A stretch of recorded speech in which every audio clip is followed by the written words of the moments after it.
So maybe Caterina, you have to start recording the session. Yes, already start. Okay, thank you. You're welcome. Welcome again. This session is about modeling and simulation in industry and logistics. My name is Eleonora Bottani. I am a professor of industrial logistics at the University of Parma in Italy. Today we have various presentations. The first one is we now have a paper number 45, Approach of Flexible Log Yard Design Using Discrete-event Simulation. Marta, nice to see you. Nice to see you. Hello, everyone. Hello. Good afternoon. If you agree, I can share your video for you. Yes, please. Okay, so let me just take your video. So number 45. Well, maybe you saved it with a different name.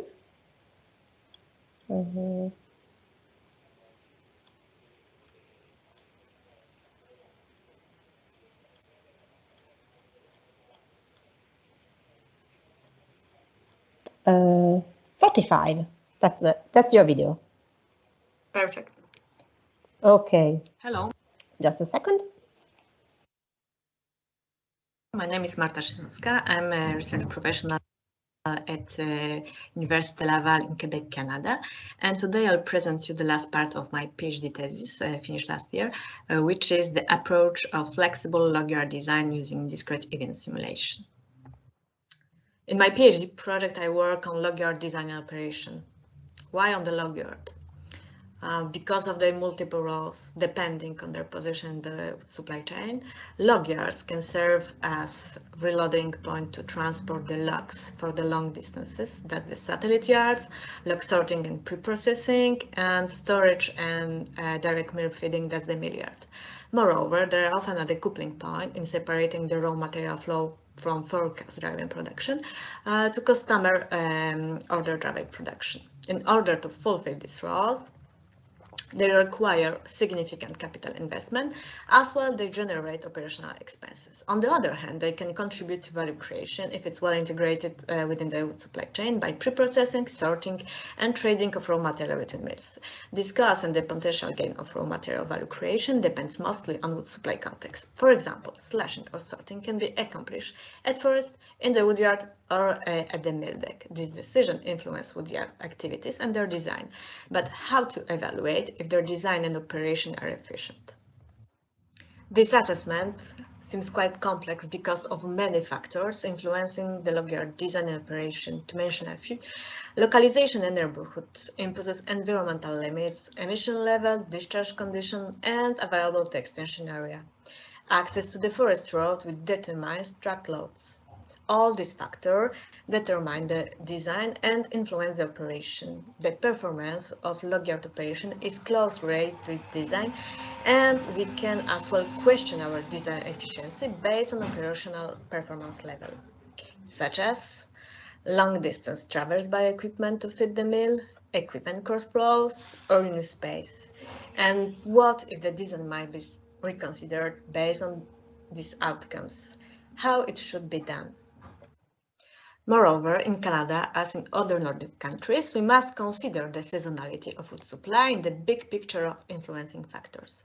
We can see on the picture the difference in terms of volume stored between seasons in the yard, which influence the yard capacity required during the year.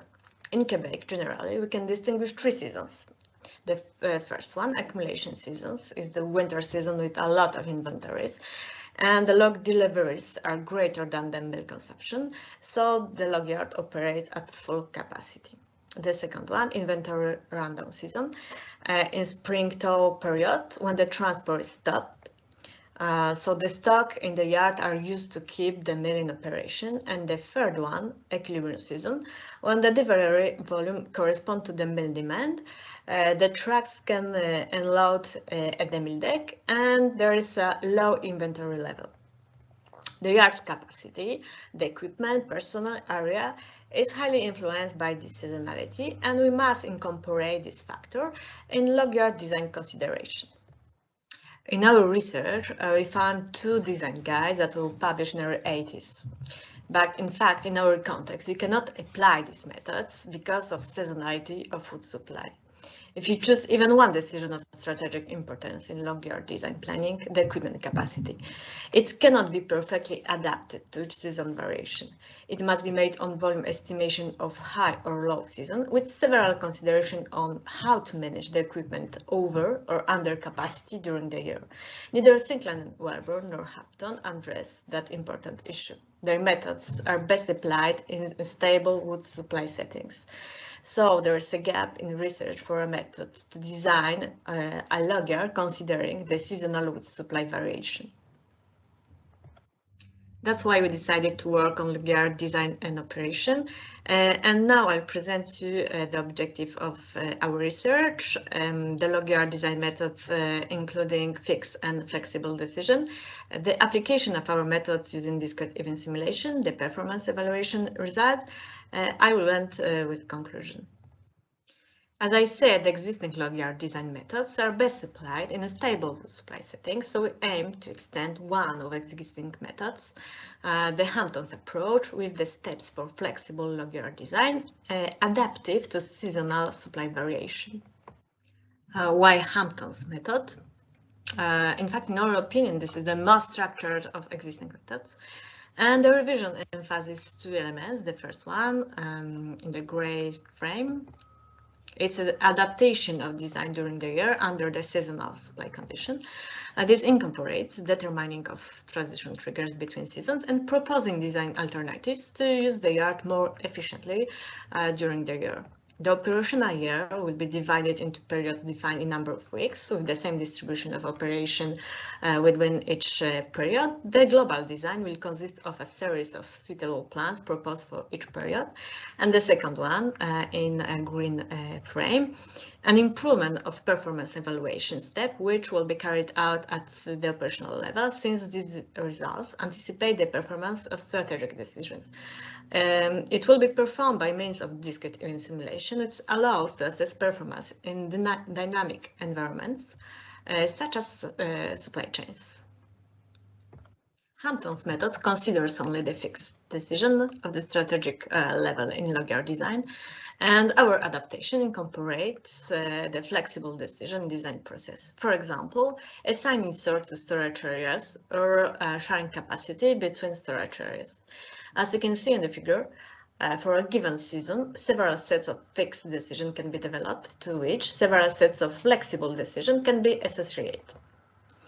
Thus, several solutions can be developed, and using this discrete-event simulation model, each of the design is simulated for each of the seasons. Statistics on the selected performance criteria are collected to help to decide which design apply for each season.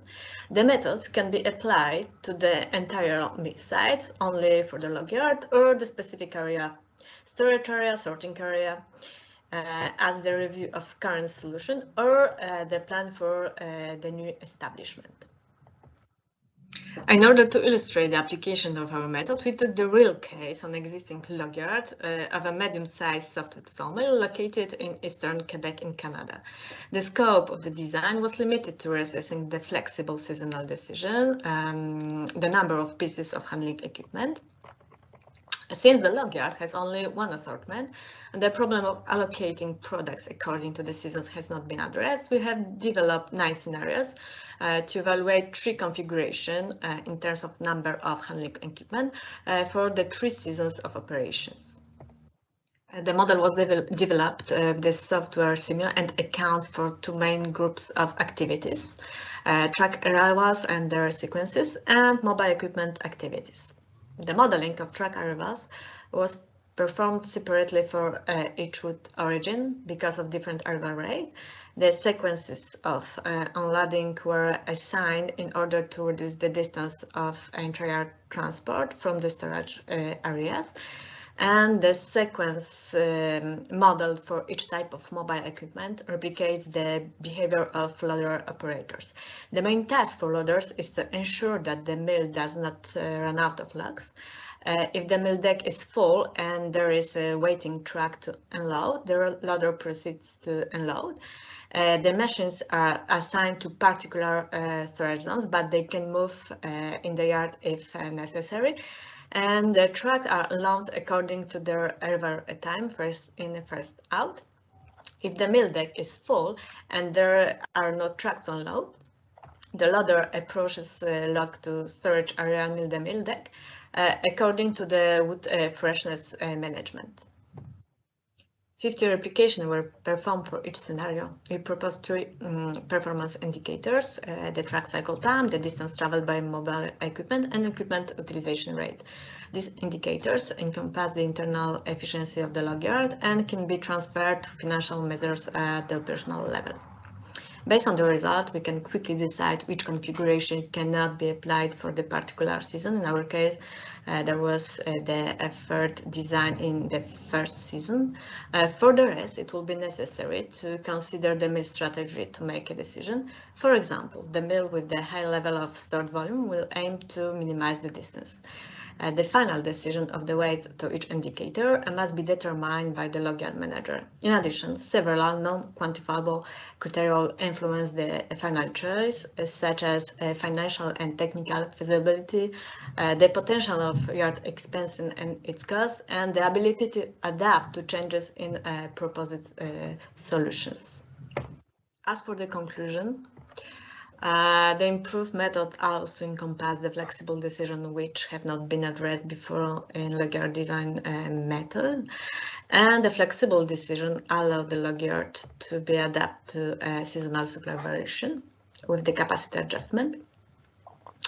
The season duration and the transition point were determined on a weekly basis. Here, the important point is the regular monitoring to adjust the transition points, and we have also completed the step of evaluating the selected design by applying the discrete-event simulation. And thank you very much for your attention.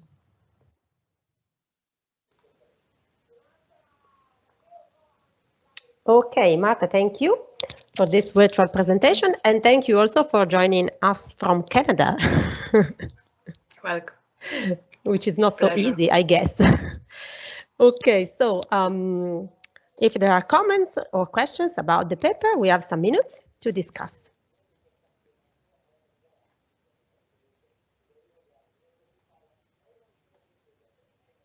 It seems that at the moment we don't have comments about your paper, so if you would like to remain in this session, maybe we can discuss if questions arise later. I will. Thank you. Thank you.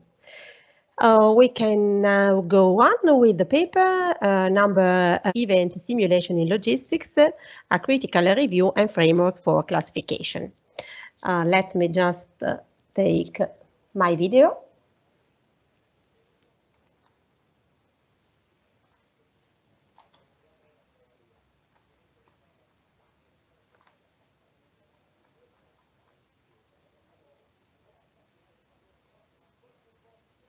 And okay, this should be the video, hopefully.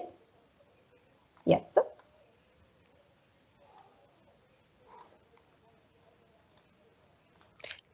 Okay, good morning, everybody. My name is Eleonora Bottani. I am a professor at the University of Parma in Italy. And this presentation is about the usage of discrete-event simulation in logistics, a critical review and framework for classification. We are 2 authors of this paper, besides me, my student Michela Tosti, both at the Department of Engineering and Architecture of the University of Parma. This paper has the form of a systematic literature review. In particular, we evaluated 111 papers published between 2009 and 2020 and that deal with the topic of discrete-event simulation applied to logistics and supply chain management, which form my main fields of research. The starting point of this study is the paper by authors Manui et al. That have delineated a detailed eight-step approach to be followed for a rigorous implementation of discrete-event simulation. Therefore, this paper aims at evaluating the rigor of application of discrete-event simulation in logistics and supply chain management with respect to the approach defined by these authors, by the eight-step approach defined by these authors. At the same time, we delineated a method for classifying the published research on discrete-event simulation on the basis of the intrinsic quality of research.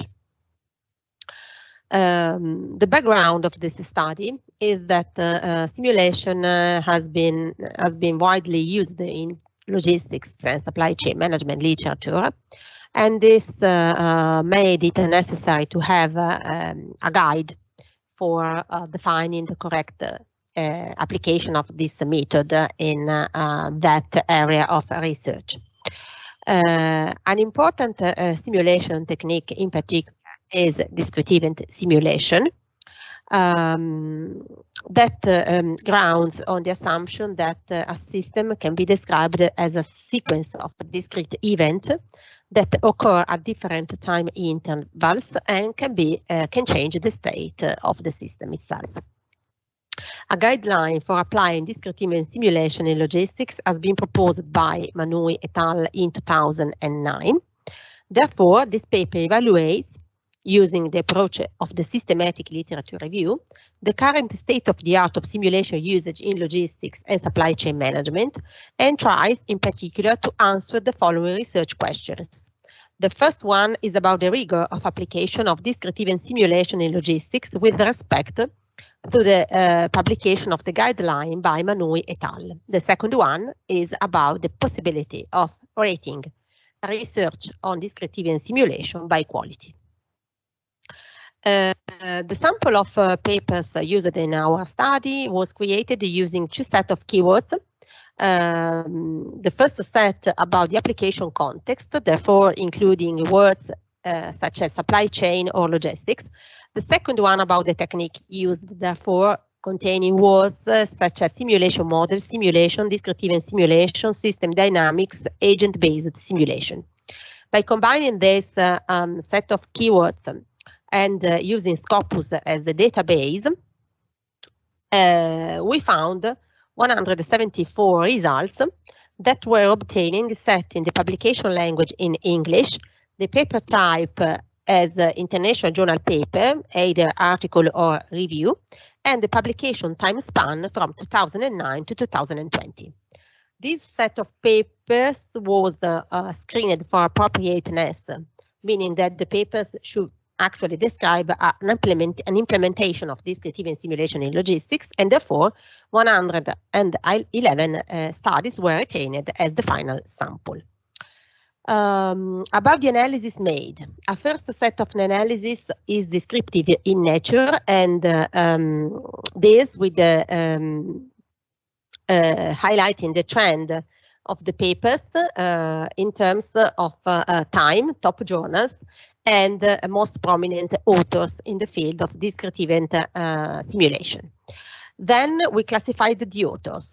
Authors were classified using a revised ABC analysis, class analysis, incorporating the number of papers published by each author and the number of citations received by the paper. Three classes were defined, taking into account the number of publications and the first year of publication. Class A included the authors that can be defined active because they authored more than 2 papers. Class B, authors had less than 2 papers, but they are relatively new to simulation studies. And in the last class, Class C, we have authors that are probably not so active in the field of simulation.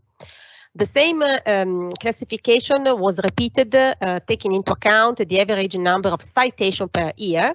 And in this case, we identified 3 classes: prominent authors if the number of citations per year was higher than 2, Class B if the number of citations per year was between 1 and 2, and less than 1 citation per year describes not well-established authors. These 2 analyses were crossed, obtaining a matrix such as that highlighted here, in which 9 classes can be finally determined, identified. Class AA denotes authors that are excellent, and 4 points are assigned to that class. Then the remaining classes are defined as shown in this picture. The same analysis was made, well, actually a similar analysis, meaning again a revised ABC analysis, was made to the journals. So we classified the journals by number of papers published the first year of publication and citations received per year. Again, we crossed this analysis, obtaining 9 classes. Whose score is shown in this list. It is the same as the author's score. Another aspect of the paper classification was the average number. Well, actually, another aspect of classification was the paper's classification based on the number of citations received per year, which is simply obtained by dividing the total number of citations received by the paper by the publication lifetime. The last step was a critical review, meaning that we checked the application of the 8 steps described by Manui et al. In their paper. By reading the papers, actually, the original set of 8 steps was extended, was integrated with sub-steps, and we obtained 14 phases in total, detailed in the next slide. For each phase implemented, a score of 1 was assigned to the paper. Of course, a score of 0 was instead assigned if the study failed to implement that step.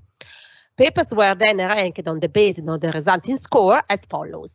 Less than 6 phases applied, the paper is judged as weak. Between 6 and 8 phases applied, the paper is judged as average. Between 9 and 11, it is good, and upside 12, well, 12 or upside, excellent. This is the full list of the 8 steps and relating sub-steps. So, what we get? Okay, about the trend of papers by year, it is quite evident from the picture shown in this slide that research of descriptive simulation in logistics has significantly increased in time. We can also draw a trend line as that proposed in this picture. The average number of publications per year is 9.25, but in the last 2 years, 2019 and 2020, a peak of 17 papers was reached. About the journals, the set of 111 papers was published on 75 different journals overall, which is a quite high number, and in fact, 57 of these journals have published 1 paper only. The top journals turned out to be the International Journal of Production Research, Vaccine, European Journal of Operational Research, which, taken as a whole, account for more than 15% of the sample of papers. Cross-rating of the studies reviewed is shown in this first table, and we found in particular that the studies reviewed were authored by more than 300 authors. Most of these authors turned out to be classified as weak, classes BC, C, or CB, and approximately 30% of the sample, followed by average and good, while excellent class accounts for only 9% of the authors. The same analysis made on the journals highlighted that 10 journals classified as excellent, and you can see the title of the journals here. They are all well-established journals in the field of industrial engineering, and therefore this classification is sound, is robust. The last class, once again, is that includes the widest percentage of journals. Papers classification by number of citation highlights that one paper only can be considered as a highly cited one, while most of the papers have a very limited number of citations per year. It is also interesting to note that the top cited paper has been published on a journal classified as average. This is quite strange, counterintuitive, let's say, because typically recognized in literature that there is a clear correlation between the citation an article receives and the journal, the prestige of the journal where it is published. Okay, about the application of the 14 simulation phases.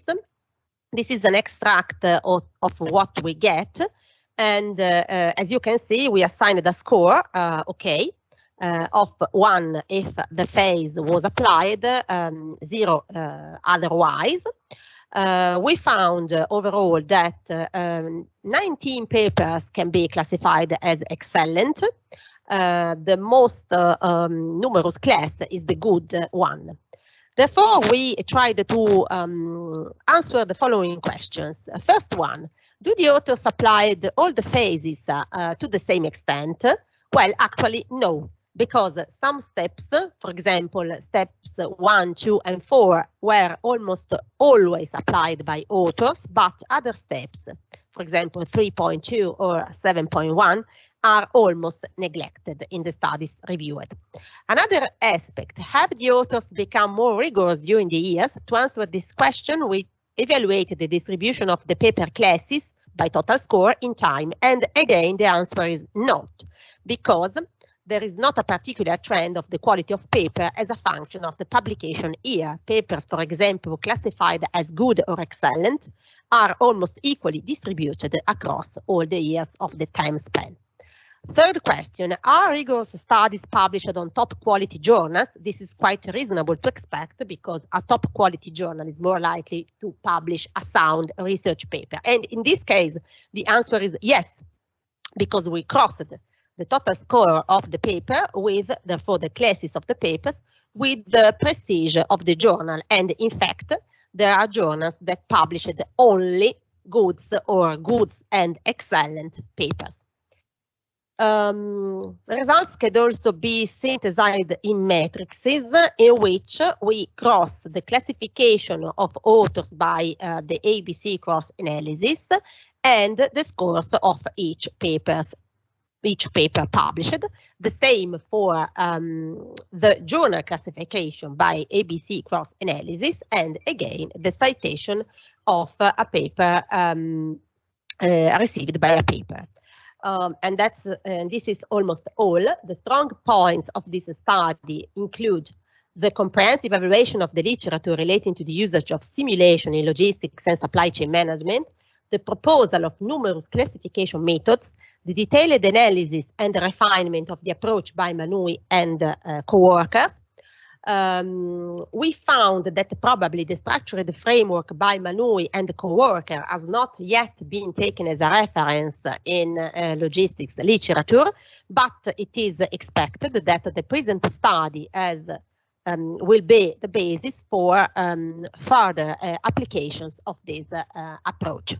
As a future research, we can suggest to take a longitudinal perspective, meaning that we could repeat this analysis in time to see whether the results have changed, and in particular, if the research becomes more structured. And thank you very much for your attention.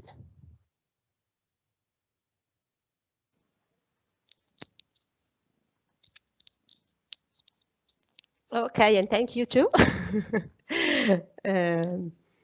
Of course, if you have questions about this study, I could try to answer.